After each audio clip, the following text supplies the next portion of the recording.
অবশেষে তফসিলের আগে পদত্যাগ করলেন এলজিআরডি এবং যুব ক্রীড়া উপদেষ্টা আসিফ মাহমুদ সজীব ভুঁইয়া। ঘোষণাও দিয়েছেন নির্বাচনে অংশ নেয়ার, তবে বিএনপি এনসিপি নাকি স্বতন্ত্র প্রার্থী হবেন তা জানাননি, স্পষ্ট করেননি নির্বাচনী আসনও। আসিফ মাহমুদ বলেন কয়েকদিনের মধ্যেই সব জানা যাবে। এ সময় তিনি দাবি করেন দায়িত্ব পালনকালে দুর্নীতিমুক্ত ছিলেন। নতুন ব্লেন্ডে আরো রিচ অ্যারোমায় সেলন ফ্যামিলি ব্লেন্ড টে। পদত্যাগের আগে শেষ বেলায় মন্ত্রণালয়ে আসিফ মাহমুদ সজীব ভুঁইয়া বিদায়ের বার্তা দিয়ে তুলে ধরেন এলজিআরডি এবং যুব ও ক্রীড়া মন্ত্রণালয়ে দায়িত্ব পালনকালে নেয়া নানা কার্যক্রম। আমরা মোট 23টি প্রকল্প নিয়েছি এবং 24টি প্রকল্প কমপ্লিট করেছি লাস্ট 1 ইয়ারে। আসিফ মাহমুদ দায়িত্ব পালনকালীন সময়ে তার এপিএসকে দুর্নীতির অভিযোগে পদত্যাগ করতে হয়। উপদেষ্টার বিরুদ্ধেও নির্বাচনী এলাকায় বরাদ্দ, পদায়ন ও পদোন্নতিতে আর্থিক লেনদেন এবং প্রকল্পে কমিশন গ্রহণের অভিযোগ নিয়ে আলোচনা ছিল, তবে এসব অভিযোগ অস্বীকার করেছেন তিনি। দুদককে আমি অনুরোধ করেছিলাম এই বিষয়টি তদন্ত করার জন্য এবং এটা আপনারাও কভার করেছিলেন। যখন এই বিষয়ে অভিযোগ আসে আমার জায়গা থেকে আমি সর্বোচ্চ আমার এই কনফিডেন্সটা ছিল যে আমি কাউকে এ ধরনের কোনো কিছু করার সুযোগ দেইনি এবং আমার টিমের কেউ এ ধরনের কোনো কিছুর সাথে জড়িত নয়।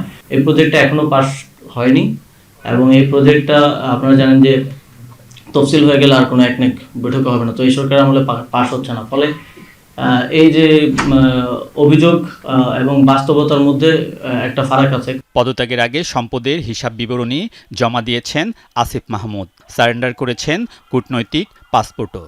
ইতিমধ্যে আমি সম্পদের হিসাব বিবরণী আজকে সকালেই দাখিল করেছি এবং আমার যে কূটনৈতিক পাসপোর্ট আছে সেটাও আমি ক্যান্সেল করেছি। তবে তিনি কোন দল ও কোন আসন থেকে নির্বাচন করবেন তা জানাননি, বলেন সব স্পষ্ট হয়ে যাবে কয়েকদিনের মধ্যে। আমি নির্বাচন করব, এটা স্পষ্টভাবেই বলা যায়, কিন্তু কোথায় করব, কোন দল থেকে করব সেটা পরবর্তী ডিসকাশন। গণঅভ্যুত্থানে আমার সহযোগিতা ছিলেন, তারাই সেই দলটা করেছে। তবে আমি আরো অনেক আগেই বলেছি যে এটা ধরে নেওয়া ঠিক হবে না যে আমি সেই দলেই মানে যুক্ত হব বা অংশগ্রহণ করব। আমার জানা মতে বিএনপি ধানমন্ডিতে নমিনেশন দিয়েছে। এই ধরনের স্পেকুলেশন, অনেক ধরনের স্পেকুলেশন হয়েছে। আই থিঙ্ক যে আপনাদের জায়গা থেকে বস্তুনিষ্ঠ তথ্যের প্রতি আসলে মনোযোগটা দেওয়া উচিত। গণ অভ্যুত্থানে নেতৃত্ব দেয়া ছাত্রনেতা আসিফ মাহমুদ সজীব ভুঁইয়া পথ নিয়েছিলেন। এর পাশাপাশি কিছুদিন শ্রম উপদেষ্টা হিসেবে থাকলেও পরে দায়িত্ব পালন করেছেন সরকারের গুরুত্বপূর্ণ মন্ত্রণালয় এলজিআরডির। আবার দেখা হবে হয়তো অন্য কোনো জায়গায়। আলমগীর স্বপন, যমুনা নিউজ, ঢাকা।